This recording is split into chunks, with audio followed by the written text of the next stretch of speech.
Friends, good morning. I welcome you all on my YouTube channel. Today we are going to complete this lesson, that is biotechnology and its application. I think whatever topics I taught you in the previous session, those all you understood well. If not, please write down in the comment box. Okay. This session is fully going to be discussed. We are going to discuss a lot of things. अभी तक आपको यही पता लगा होगा कि biotechnology is very good, ठीक है। इसके सब सारे जितने भी एस्पेक्ट्स हैं दे ऑल आर गुड, मतलब कहीं ना कहीं से ये सारी चीज़ें हमें पॉजिटिविटी दे रही हैं। बट अभी आपको पता लगेगा कि कुछ चीज़ें निगेटिव भी हो सकती हैं, ठीक है। देखो, अगर किसी भी चीज़ का पॉजिटिव इम्पैक्ट है तो हो सकता है उसका कोई ना कोई निगेटिव इम्पैक्ट भी हो। तो आज हम लोग दोनों चीज़ें डिस्कस करेंगे। पॉजिटिव इम्पैक्ट्स क्या होते हैं, उनको हम निगेटिव कैसे बना सकते हैं और निगेटिव होने से बचा कैसे सकते हैं। Everything we are going to discuss in this session. और फुल एंथुजियाज्म के साथ पढ़िए, खूब एनर्जी के साथ पढ़िए, जिससे आपको इन चैप्टर्स में कोई प्रॉब्लम ना हो, ठीक है। जैसे अभी तक कोई प्रॉब्लम नहीं हुई है। बायोटेक्नोलॉजी प्रिंसिपल्स मैंने अच्छे से समझाया, फिर आपको एप्लीकेशन भी बताया।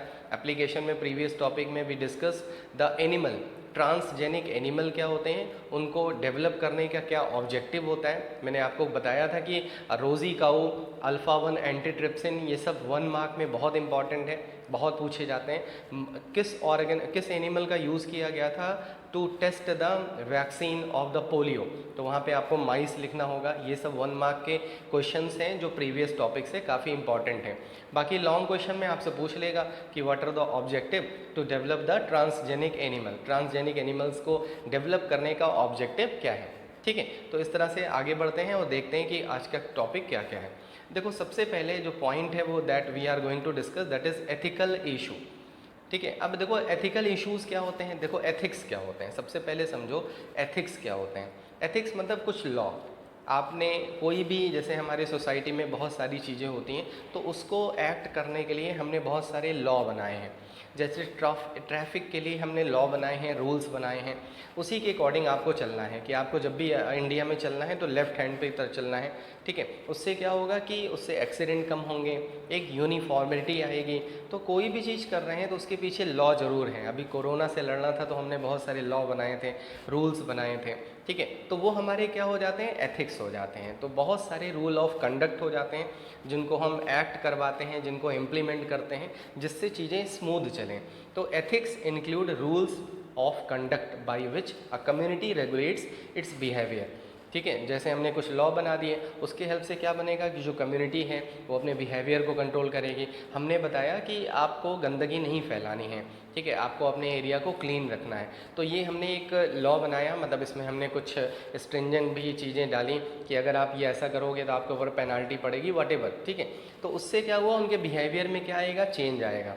जब आप स्कूल्स में भी पढ़ते हो, वहाँ पे बहुत सारे रूल्स बनाए जाते हैं, लॉ बनाए जाते हैं, जिसकी हेल्प से आपके अपने बिहेवियर में चेंज आता है, ठीक है। और वो बिहेवियर जो चेंज आता है वो आपको लगता होगा, अभी तो स्कूल लाइफ में लगता है कि नहीं हमारे पर बहुत ज़्यादा मतलब एक्शन लिया जा रहा है, ठीक है। तो कोई भी चीज़ इम्पोज की जा रही है, लेकिन वो बाद में आपको पता लगता है कि वो सारी चीज़ें आपके लिए पर्सनालिटी डेवलप करने के लिए बहुत ज़्यादा अच्छी थी, ठीक है। दैट वाज वेरी नीडफुल, वो नीडफुल थी आपके लिए। तो वही यहाँ पे लिखा हुआ है कि एथिकल इश्यूज़ क्या होते हैं, उनको हम कैसे डील कर सकते हैं इन द बायोटेक्नोलॉजी। बायोटेक्नोलॉजी के एथिकल इश्यूज़ क्या होंगे। तो एथिक्स मतलब सबसे पहले मैंने आपको आई थिंक एक्सप्लेन कर दिया कि एथिक्स मतलब क्या होता है। Ethics include rules of conduct by which a community regulate its behaviour and decides as to which activity is lawful and which is not, ठीक है। तो हम डिसाइड करेंगे कि कौन सी एक्टिविटी लॉफुल है, कौन सी अनलॉफुल है, उसको कैसे डील करना है। देयरफॉर इसीलिए बायो एथिक्स, अब देखो बायो वर्ड जुड़ गया, इसका मतलब है लिविंग ऑर्गेनिज्म से रिलेटेड, बायो से रिलेटेड। तो bioethics include rules of conduct that may be use to regulate our activities, ठीक है। तो हमारी जो एक्टिविटीज़ हैं उसको रेगुलेट करने के लिए हमने बहुत सारे बायो एथिक्स बनाए हैं relation to the biological world, ठीक है। ये हो गए हमारे बायो एथिक्स, क्लियर है। जैसे किसी एनिमल को आप एक्सप्लॉयटेशन उसका नहीं कर सकते एक लेवल से ज़्यादा, इस तरह से हमने क्या बनाए हैं, बायो एथिक्स बनाए हैं। तो वही सेम बायो एथिक्स बायोटेक्नोलॉजी में क्या काम करते हैं और क्या इश्यूज़ जनरेट हो सकते हैं, ये सारी चीज़ें हम लोग डिस्कस करेंगे। सबसे पहला द मेन बायोएथिकल कंसर्न्स। अब बायोएथिक्स तो बना दिए, लेकिन उनके कंसर्न्स क्या हैं पर्टेनिंग टू बायोटेक्नोलॉजी। बायोटेक्नोलॉजी से रिलेटेड, क्योंकि हमारा चैप्टर तो यही है बायोटेक्नोलॉजी। बायोटेक्नोलॉजी में हमें कुछ रूल्स बनाने पड़ेंगे, कुछ लॉ बनाने पड़ेंगे।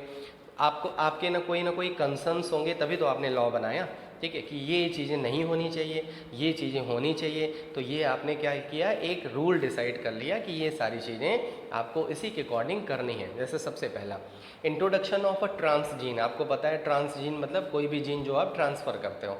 Introduction of a transgene from one species to another violates the integrity of species. ठीक है, आप ऐसा नहीं कर सकते कोई भी स्पीसीज ले लो उसके जीन्स को ट्रांसफ़र कर दिया, ये इलीगल माना जाएगा, ये अनलॉफुल माना जाएगा। ठीक है, जब तक आप उसको पर्टिकुलर जस्टिफाई ना कर दो, जब तक वो ह्यूमन वेलफेयर में ना हो। जैसे ऐसा नहीं कर सकते आप, कोई भी केमिकल आपने ढूंढा और माइस को पकड़ा उसमें इंजेक्ट कर दिया, ठीक है, तो ऐसा नहीं कर सकते। कोई भी जीन किसी भी स्पीसीज से निकाल के किसी और स्पीसीज में आप बिना परमिशन के, बिना उसको जस्टिफाई किए आप ट्रांसफ़र नहीं कर सकते। ठीक है, तो जो बायोटेक्नोलॉजी की जो लैब होती है ना, उनको सेटअप करने के लिए भी बहुत सारे रूल्स को क्या करना पड़ता है, उनको मतलब फॉलो करना पड़ता है। ठीक है, और वो जो अप्रोचेज़ होती हैं ना उनके, उसको सब कुछ उनके कंट्रोल में, मतलब हमने जो कमेटी बनाई है उसके कंट्रोल में होता है। जैसे अगर कोई स्कूल या कॉलेजेस खुलते हैं तो उनके एफिलिएशन के लिए बहुत सारे रूल्स होते हैं कि आपकी बिल्डिंग में ये होना चाहिए, ये फैसिलिटीज़ होनी चाहिए, तभी जाके आपको उसके लिए एफिलिएशन मिलेगा। सेम एज़ यहाँ पे भी है। ठीक है, और वहाँ पे भी हम बहुत सारे रूल्स हैं जिनको वायलेट नहीं कर सकते। जैसे इंटीग्रिटी ऑफ स्पीसीज़ को लेके हम उसको वायलेट नहीं कर सकते। हर एक स्पीसीज़ की अपनी अलग इंटीग्रिटी है। अभी आपसे ही कोई कहे कि अपने जीन्स लाओ, तुम्हारे जीन्स निकाल के ऐसा कर देते हैं, तो क्या आप एग्री करोगे? नहीं एग्री करोगे, जब तक आप उसके लिए पूरी तरह से, जैसे आपका कोई ब्लड ही निकालना है, अब ऐसा तो है नहीं कि आपको पकड़ के आपका ब्लड निकाल लिया। सोचो, ब्लड जो आपकी बॉडी में फिर से बन जाएगा, उससे कोई प्रॉब्लम नहीं है, फिर भी आपकी बिना परमिशन के, बिना जस्टिफिकेशन के, कोई भी आपकी परमिशन के बिना ब्लड नहीं ले सकता। सेम एज जीन्स की बात ले लो, तो जीन्स तो बहुत बड़ी बात हो गई। ठीक है, बायोटेक्नोलॉजी में पोज अनफोरसीन।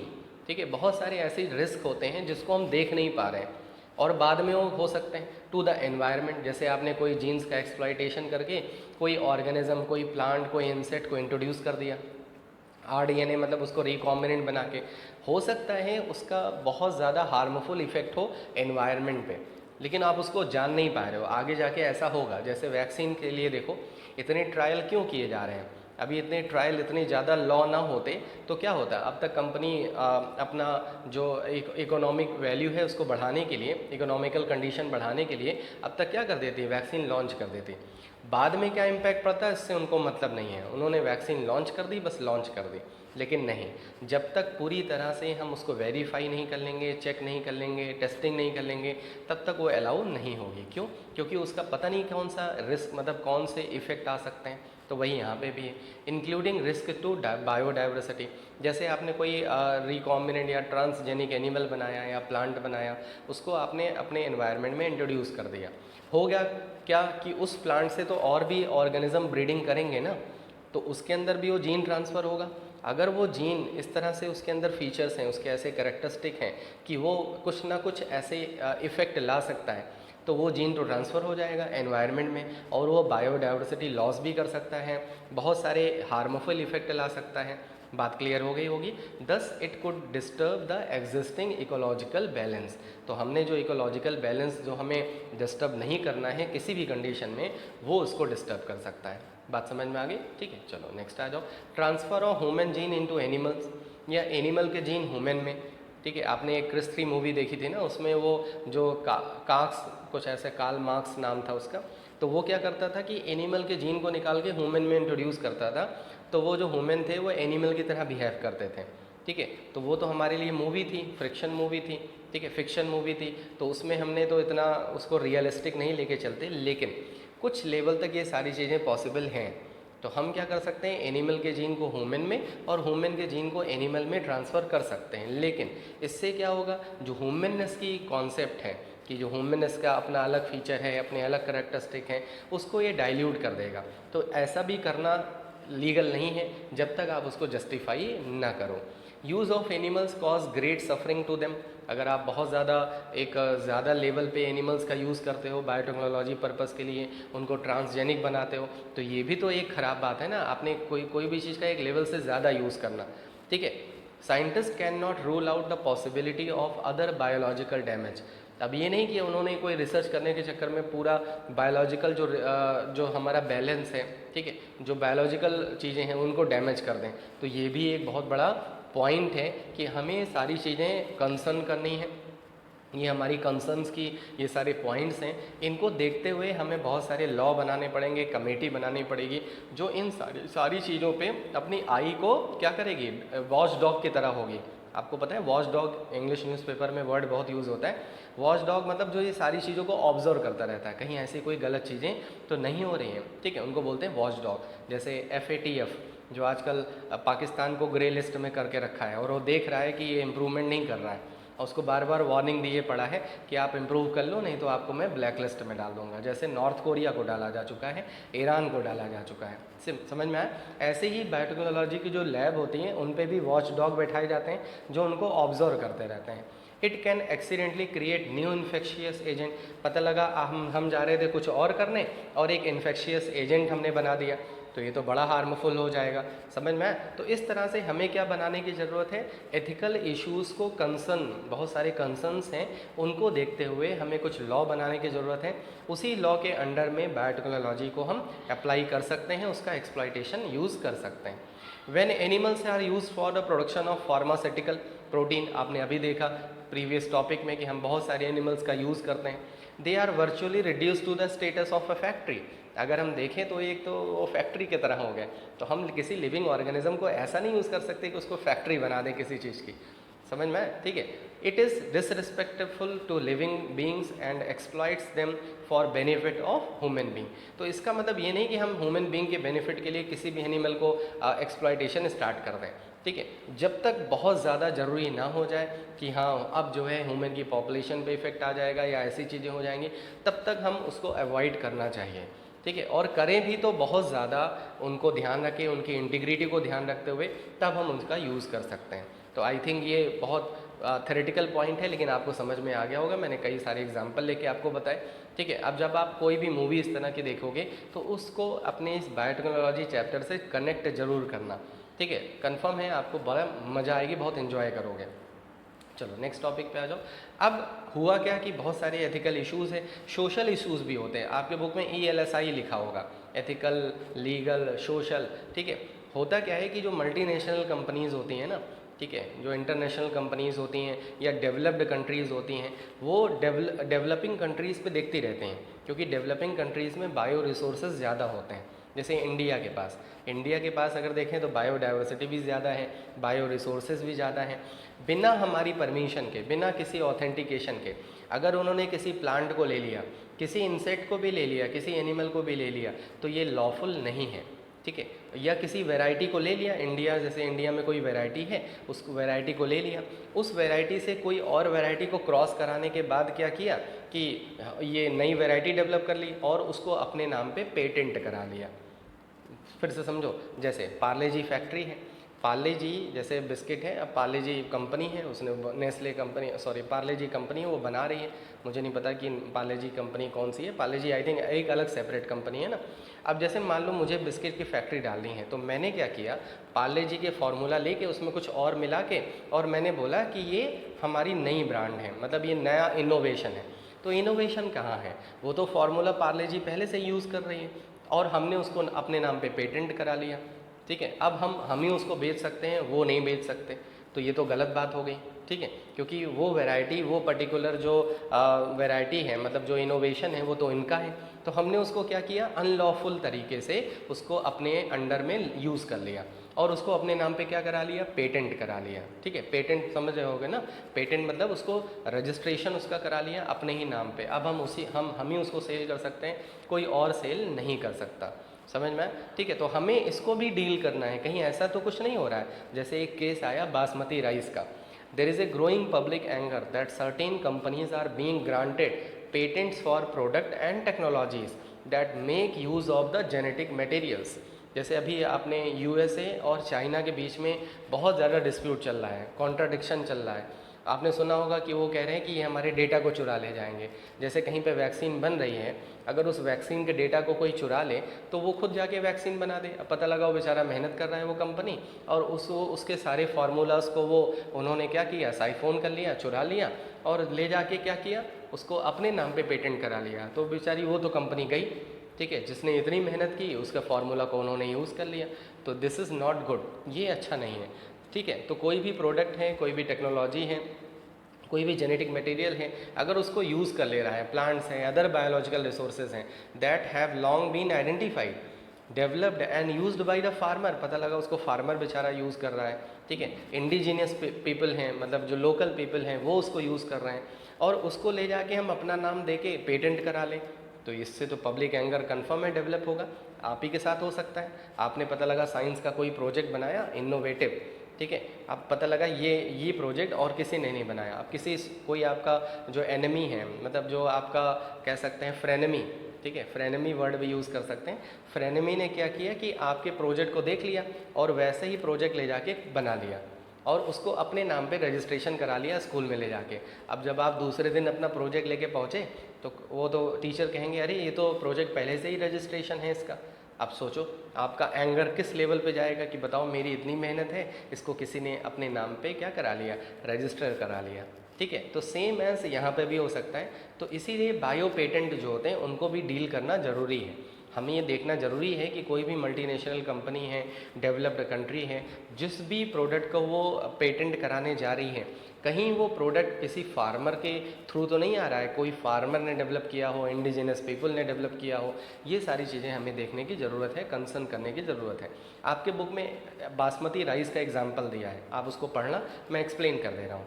बासमती राइस हमारे जो एंशिएंट बुक्स हैं, ठीक है, हमारे बहुत सारे फोक्स हैं, उसमें उसका एक्सप्लेनेशन है बासमती राइस का, ठीक है। तो बासमती राइस को अमेरिकन कंपनी ने क्या किया कि यहाँ की जो इंडियन जो बासमती राइस है उसको ले गए, ठीक है, और उसको जो है किसी और वैरायटी के साथ क्रॉस करा के एक नई वैरायटी डेवलप कर ली और उसको अपने नाम पे पेटेंट करा लिया। अब सोचो वो राइस वो केवल खुद ही बेच सकते हैं, लेकिन वो इनोवेशन तो है नहीं, वो तो फार्मर, इंडियन फार्मर ने डेवलप किया है। तो ऐसी कंडीशन पे जो पब्लिक एंगर है इंडियन पीपल का वो बढ़ गया, फार्मर का एंगर बढ़ गया कि ये तो गलत बात है, बासमती राइस हमारे फोक में, हमारे एंशिएंट टाइम पे उसका डिस्क्रिप्शन है, ठीक है, और उसको उन्होंने ले जाके एक नई वैरायटी से क्रॉस करा के उसको अपने नाम पे क्या करा लिया, पेटेंट करा लिया। लेकिन इनोवेशन किसका है, फार्मर्स का है, इंडियन फार्मर्स का है, उन्होंने उस वैरायटी को डेवलप कर रखा है, ठीक है। तो ये जब आप केस पढ़ोगे ना, केस स्टडी है जिसमें टर्मरिक का भी नाम दिया होगा, नीम का भी है, ऐसे नीम के साथ भी हुआ, टर्मरिक के साथ भी हुआ, ठीक है। तो इससे आपको समझ में आएगा कि ये चीज़ें नहीं होनी चाहिए। हमें कोई ना कोई ऐसी स्ट्रॉन्ग ऑर्गेनाइजेशन, स्ट्रॉन्ग रूल्स बनाने चाहिए जिसकी वजह से, मतलब जिसकी हेल्प से हम ये सारी चीज़ों को क्या कर सकते हैं, रोक सकते हैं। क्लियर हो गया होगा, ठीक है। चलो नेक्स्ट टॉपिक पे आ जाते हैं। अब देखो बायो पायरेसी, आपने एक मूवी देखी होगी पायरेट्स। तो पायरेसी का मतलब होता है डकैती, कोई चीज़ चुरा लेना, ठीक है, कोई कहीं से उठा लाना, इसको बोलते हैं पायरेसी। बायो पायरेसी, अब तुम कहोगे ये क्या होती है बायो पायरेसी, बायो को ही चुरा लें या विष्णु सर को ही चुरा ले जाएं उसको बोलते हैं बायो पायरेसी। नहीं, अगर कोई बायोलॉजिकल प्रोडक्ट है, जैसे मैंने अभी बताया ना कि मान लो इंडिया में कोई प्लांट है, कोई एनिमल है, ठीक है, अब उसको बिना किसी परमिशन के, जैसे आप कहीं से भी कोई चीज़ जाते हो, जैसे कहीं पे फ्लावर है, कोई फ्रूट लगा है, तो आप अगर परमिशन लेके ले रहे हो तो वो पायरेसी नहीं हुई, वो चुराना नहीं हुआ, ठीक है, क्योंकि आप तो परमिशन लेके कर रहे हो ना, ठीक है। जैसे आपने बहुत सारे एंटीवायरस आप अपलोड करते हो तो आप क्या करते हो, ये कहते नहीं पायरेटेड है, चुराया गया है, ठीक है। लेकिन अगर आप परमिशन लेके कर रहे हो, पैसा देके लाइसेंस लेके रहे हो, तब तो वो ठीक है, नहीं तो क्या होता है, वो पायरेसी होती है। तो ऐसे ही यहाँ पे भी है, अगर आप किसी कंट्री से उसकी परमिशन लेके, ऑथेंटिकेशन से, ठीक है, उसके जो प्रोडक्ट हैं, मतलब जो उसके जो प्लांट हैं, एनिमल हैं, उसको एक्सप्लॉइटेशन कर रहे हो, उनके जीन्स का एक्सप्लॉइटेशन कर रहे हो, तब तो ठीक है। और अगर ऐसा नहीं कर रहे हो तो क्या है, तब तो वो बायो पायरेसी हो गई।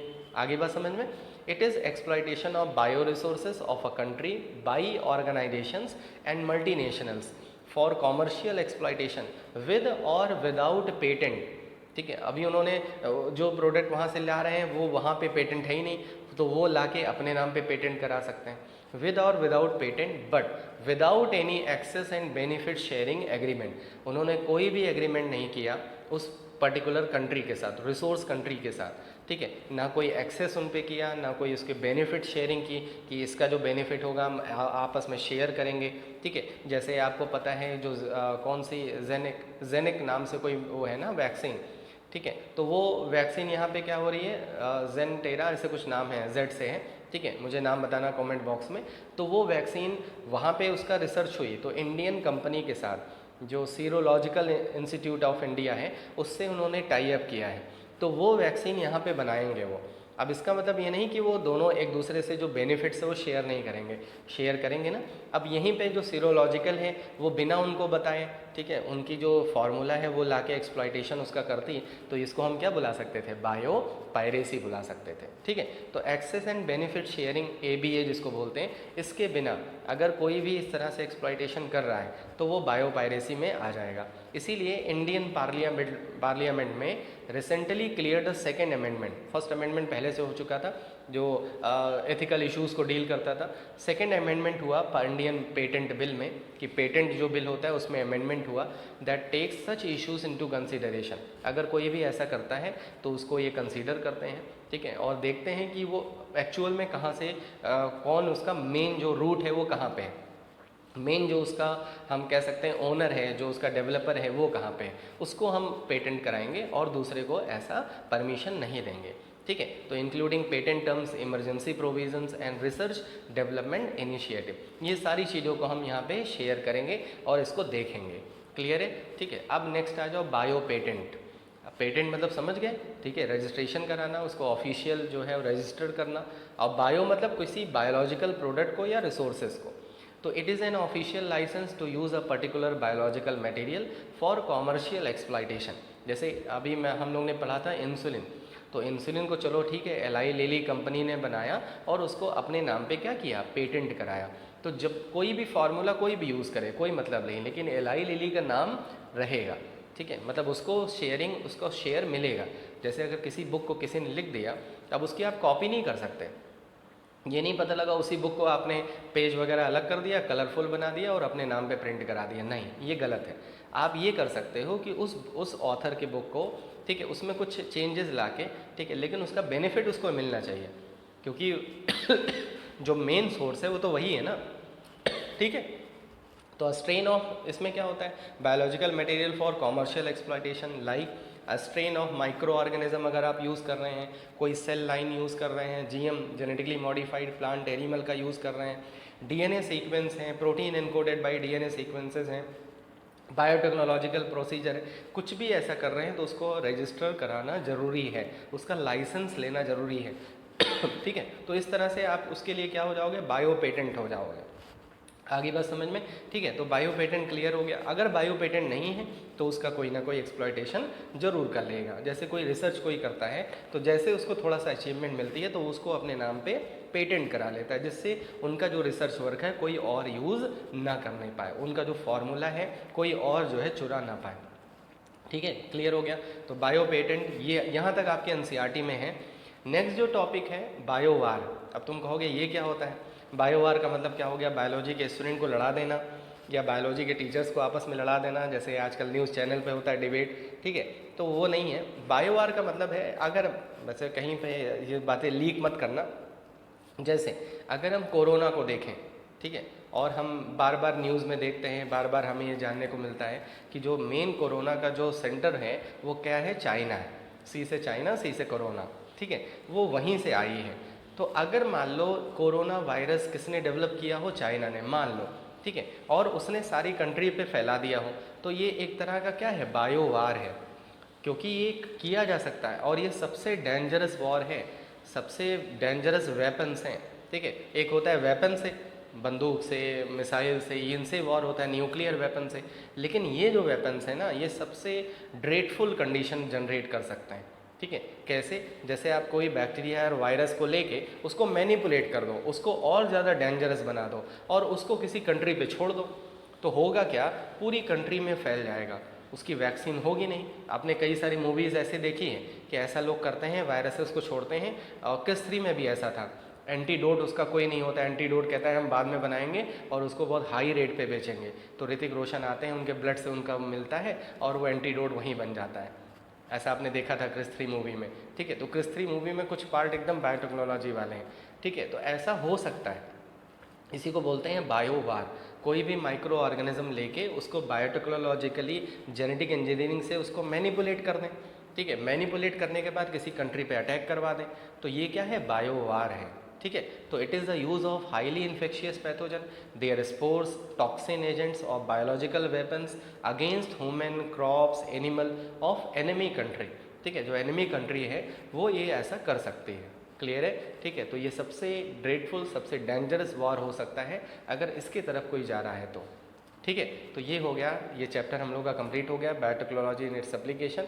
छोटा सा ही चैप्टर था, इसमें मैंने बहुत सारे पॉइंट्स आपको अच्छे से एक्सप्लेन किए, ठीक है। और ये चैप्टर बहुत इंपॉर्टेंट है, ये 2 ही चैप्टर की यूनिट है और यहाँ से आपको 14 या 15 मार्क्स आपको एग्ज़ाम में मिलेंगे। तो इसीलिए छोटी यूनिट है, अच्छे से अगर 2 बार भी पढ़ लोगे तो कंफर्म है कोई प्रॉब्लम इस चैप्टर में नहीं आएगी। लेकिन उसके लिए ज़रूरी है कि आप फुल सेशन को अटेंड करो, ठीक है, जिससे आपको जो भी इन्फॉर्मेशन है वो प्रॉपर मिल पाए। अब आप पता लगा आए और थोड़ी देर देखा उसके बाद वीडियो बंद कर दिया, तो इससे आपको कभी बेनिफिट नहीं मिलेगा, ठीक है। जो मैं एक्सप्लेनेशन देता हूँ उसको समझने की कोशिश करो, एक बार में नहीं समझ में आए तो दोबारा फिर से वीडियो को देखो, कन्फर्म है आपको समझ में ज़रूर आएगा, ठीक है। तो इस तरह से जो 2 चैप्टर आपको नेक्स्ट यूनिट में और पढ़ने हैं तो उसको मैं NCERT के PDF से ही पढ़ाऊँगा, क्योंकि वहाँ पे लाइन टू लाइन आपको पढ़ना होगा, क्योंकि वो चैप्टर्स लाइन टू लाइन बहुत ही ज़्यादा इंपॉर्टेंट हैं, ठीक है। तो वहाँ पे हमें प्रेजेंटेशन की ज़रूरत नहीं होगी, जिस तरह से मैं प्रेजेंटेशन बनाता हूँ आपको मैं PDF से ही वो सारे चैप्टर एक्सप्लेन कर दूँगा। तो वो दोनों चैप्टर जल्दी से ही कंप्लीट हो जाएंगे, उसके लिए रेडी हो जाइए। इस चैप्टर के बाद मैं आपको एक दो दिन का टाइम दे दूंगा, जिससे आप यूनिट को रिवाइज़ कर लो, असाइनमेंट सॉल्व कर लो, ठीक है। कोई डाउट हो तो ज़रूर बताना। तो इस तरह से सेशन को कंप्लीट करते हैं, लेसन भी कंप्लीट हो गया और आज का सेशन भी कंप्लीट हो गया। तो please press the like button पर ज़रूर प्रेस करके जाना, भूलना नहीं, ठीक है। Stay fit, stay healthy.